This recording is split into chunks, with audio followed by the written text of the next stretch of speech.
Top 10 largest animals ever recorded in history. इतिहास में अब तक के सबसे बड़े जानवर।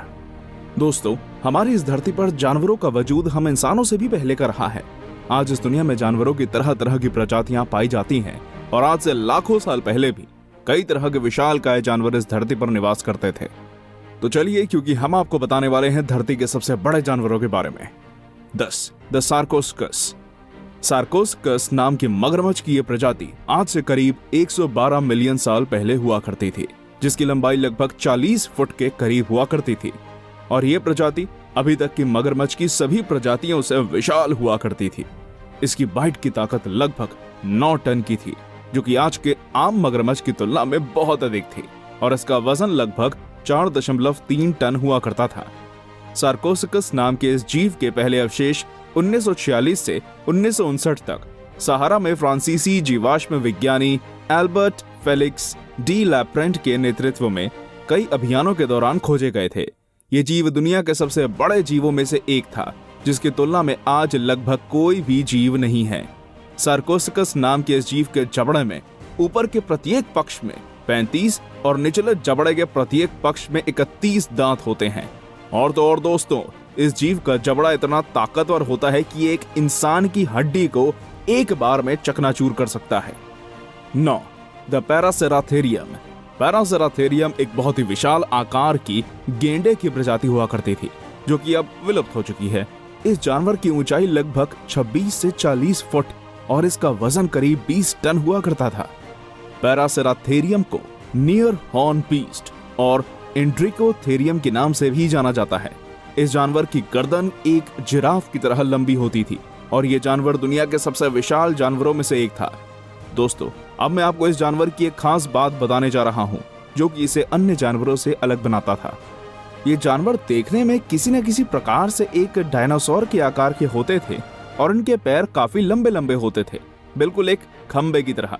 इसके अवशेष चीन और बाल्कन के बीच यूरेशिया में पाए गए हैं, जो कि वर्तमान समय में एक संग्रहालय में रखे हुए हैं। ये जानवर हर्बीवोर्स मतलब कि शाकाहारी होते थे और ये दुनिया में पाया जाने वाला बहुत ही अद्भुत जानवरों में से एक था, जिसकी प्रजाति अब विलुप्त हो चुकी है। 8. द लीडसिचथिस। लीडसिचथिस मछली समुद्र में पाई जाने वाली एक बहुत ही विशाल थी, जो कि मध्य जुरासिक काल में महासागरों में रहती थी। 19वीं शताब्दी में लीडसिचथिस नामक एक मछली के पहले अवशेषों की पहचान की गई थी और सन 1889 में इसे लीड्स मछली का नाम दिया गया था। दोस्तों, ये मछली बहुत ही विशाल आकार की होती थी, जिसकी प्रजाति अब विलुप्त हो चुकी है और इस मछली का आकार लगभग एक व्हेल के आकार जितना होता था। ये मध्ययुगीन काल के महासागरों में रहने वाली मछलियों की एक विलुप्त प्रजाति है और कई वैज्ञानिकों द्वारा रिसर्च के बाद ये पता लगा है कि लीडसिचथिस जीवाश्मों की व्याख्या करना मुश्किल हो गया है, क्योंकि इसके कंकाल पूरी तरह से हड्डी से बने नहीं थे। इस मछली की खोपड़ी की हड्डियों से पता चलता है कि इसकी खोपड़ी की ऊपरी सतह पर छोटी छोटी हड्डियों के साथ एक बड़ी हड्डी भी जुड़ी हुई थी, जो इसके सर के आकार को काफी बड़ा बनाती थी। 7. The whale shark. Whale shark एक बहुत ही धीमी गति से चलने वाली शार्क है, जो कि दुनिया में पाई जाने वाली अब तक की सबसे बड़ी शार्क है। ये शार्क 12 मीटर तक बढ़ती है और इसका वजन लगभग 47,000 पाउंड तक हो सकता है। व्हेल शार्क सामान्य तौर पर भूरे या नीले रंग की होती है, जिसकी हल्के सफेद धब्बों की सतह पैटर्न के साथ हल्के धारीदार और क्षैतिज पट्टियों के बीच होती है और इनका पेट सफेद रंग का होता है। व्हेल शार्क के चपटे सर के उसके नथुने से निकलने वाले छोटे बबल्स के साथ मुंह के ऊपर एक कुंद थूतून होता है। समुद्र में गोता लगाने वाले गोताखोर इनकी पूंछ पकड़कर समुद्र में तैरते हैं और ये बात जानकर आपके मन में ख्याल आ रहा होगा कि ये व्हेल शार्क उन गोताखोरों को खाकर अपना भोजन क्यों नहीं बना लेती। तो जान लीजिए कि व्हेल शार्क कभी किसी इंसान पर हमला नहीं करती। वैसे तो इन व्हेल शार्क को जापान के एक्वेरिया में रखा गया है, लेकिन इनके बड़े आकार और ज्यादा आहार ग्रहण करने की क्षमता ने इसे एक मछली घर में रखना मुश्किल बना दिया है। व्हेल शार्क जो सभी उष्ण कटिबंधीय और गर्म समशीतोष्ण समुद्रों में पाई जाती है और ये समुद्र में पाए जाने वाले अन्य जीवों के मुकाबले बहुत ही विशाल होती है। ये दुनिया की सबसे बड़ी मछलियों में से एक है और ये कभी कभी तैरकों की सवारी करने की अनुमति दे देती है, परंतु ऐसा बहुत कम देखने या सुनने को मिलता। 6. The spinosaurus. स्पाइनोसॉरस एक बहुत ही विशाल आकार के डायनासोर थे, जिन्हें स्पाइन छिपकली के नाम से भी जाना जाता है। ये डायनासोर प्रजाति लगभग 112 से 93.5 मिलियन साल पहले क्रेटेशियस अवधि के ऊपरी अबलियन से ऊपरी ट्यूरोनियन चरणों के दौरान उत्तरी अफ्रीका में रहते थे। 2005, 7 और 8 में प्रकाशित अनुमानों से पता चलता है कि ये लंबाई में 12.6 से 18 मीटर और वजन में करीब 7 से 20.9 टन के बीच थे। इस प्रजाति को पहले 1912 में खोजे गए मिस्र के अवशेषों से जाना जाता था और 1915 में जर्मन जीवाश्म विज्ञानी अर्न्स्ट स्ट्रोमर द्वारा वर्णित किया गया था। पर दोस्तों, क्या आप जानते हैं स्पाइनोसॉरस सभी ज्ञात मांसाहारी डायनासोरों में से सबसे बड़ा था, जो टायरानोसॉरस, गिग्नोटोसॉरस और कार्चारोडोंटोसॉरस की तुलना में बहुत बड़ा था। अपनी खोज के बाद से स्पाइनोसॉरस सबसे लंबे और सबसे बड़े थेरोपोड डायनासोर के लिए एक प्रजाति रहा है। इसकी खोपड़ी में एक संकीर्ण थूथन था जो घने दांतों से भरा हुआ था और जिसमें सीरियरों की कमी थी।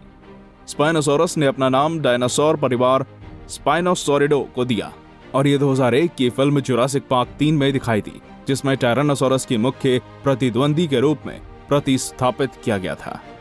5. द अर्जेंटिनोसॉरस। अर्जेंटिनोसॉरस एक बहुत ही विशाल डायनासोर है जिसे सौरोपोड डायनासोर का एक रिश्तेदार माना जाता है। इस डायनासोर को अर्जेंटिनो लिजर्ड के नाम से भी जाना जाता है, जो कि अर्जेंटीना में लेट क्रिटेशियस अवधि के दौरान रहता था। इसका वजन लगभग 50 टन से लेकर 100 टन तक का होता है और इसकी लंबाई करीब 22 से 35 मीटर की होती थी।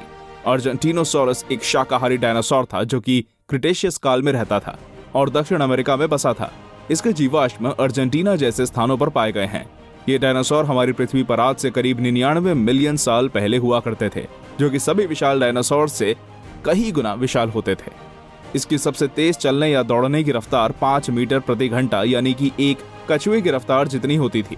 दुनिया भर के वैज्ञानिकों द्वारा शोध के पश्चात ये अनुमान लगाया गया है कि अर्जेंटिनोसॉरस का विशिष्ट डायनासोर अंडा समुद्र तट की गेंद के आकार के जितना होता था और अर्जेंटिनोसॉरस नाम के इस जीव के अंडों से निकले चूजों को अपने वयस्क आकार में आने के लिए 25,000 गुना बढ़ना पड़ता था और बहुत से वैज्ञानिकों का अनुमान है कि इन्हें इस आकार तक पहुंचने में लगभग 15 साल लग जाते थे।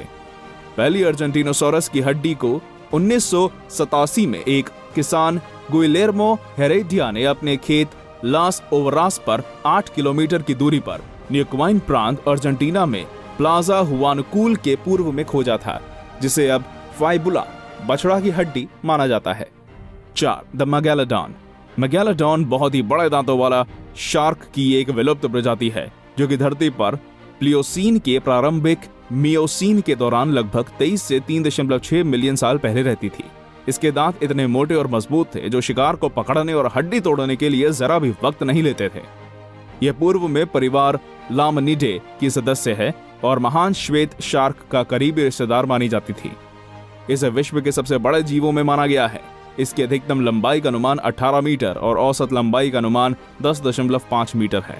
वैज्ञानिकों द्वारा शोध में पता लगा है कि इनके बड़े जबड़े 1,10,000 से 1,80,000 न्यूटन तक की एक बल लगा सकते हैं। हालांकि मेगालोडॉन शार्क के लिए एक अनौपचारिक नाम है। ये अक्सर अनौपचारिक रूप से विशालकाय सफेद शार्क भी है। इसके जीवाश्म पानी में डूबी बड़ी बड़ी चट्टानों के नीचे से मिले थे। मेगालोडॉन शार्क गर्म तटीय पानी में रहती थी और शायद ठंडे और पोषक गरीब गहरे समुद्र के वातावरण में ये जीवित नहीं रह सकती थी। ये भी विलुप्त प्रजातियों की मछलियों में से एक है जिसके अवशेष की जांच के बाद इसे मेगालोडॉन नाम दिया गया। 3. The blue whale. Blue whale वर्तमान समय में समुद्र पर पाई जाने वाली सबसे बड़ी मछली है। ये एक समुद्री स्तनपायी है। इसकी अधिकतम लंबाई 30 मीटर है और इसका वजन लगभग 173 टन है, मगर 190 टन के वजन तक पहुंचने के बाद ये अब तक मौजूद सबसे बड़ा जानवर है। ये एक असाधारण और बहुत ही विशाल मछली है जो कि हर महासागर में पाई जाती है। ब्लू व्हेल व्यक्तिगत या छोटे समूहों में तैरती है और इनके जोड़े बहुत आम तौर पर देखे जाते हैं। इनका लंबा और पतला शरीर भूरे नीले रंग के विभिन्न रंगों के साथ कुछ हद तक हल्का हो सकता है।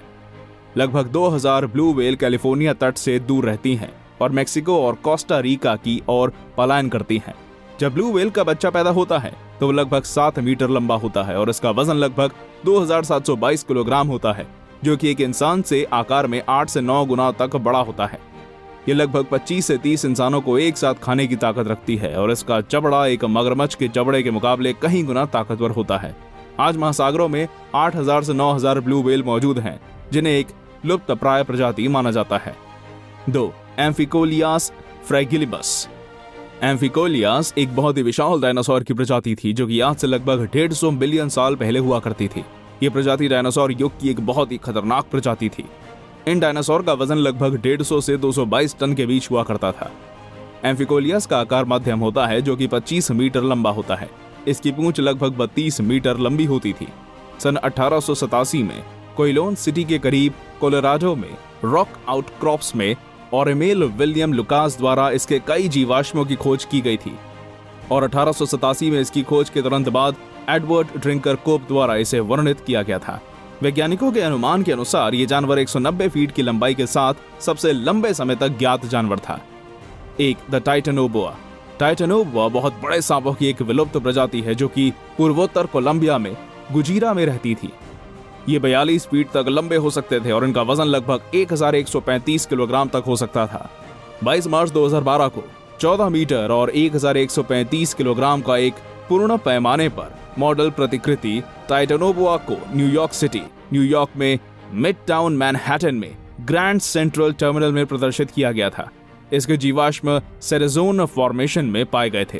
ये सबसे बड़े सांपों की अब तक की एकमात्र ज्ञात प्रजाति है जो कि आज से लगभग 58 से 60 मिलियन साल पहले विलुप्त हो गई थी।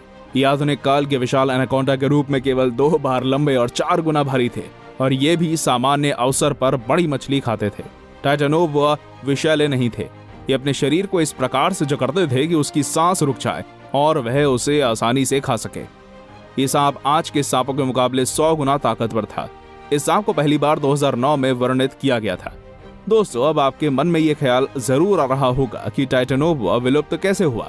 हालांकि इसका अभी तक कोई भी सटीक कारण नहीं है कि टाइटेनोबोआ विलुप्त क्यों हुआ, पर शुरुआती शोध में पाया गया है कि इसके विलुप्त होने का प्रमुख कारण जलवायु परिवर्तन बना। तो दोस्तों, ये थी हमारी वीडियो। धन्यवाद।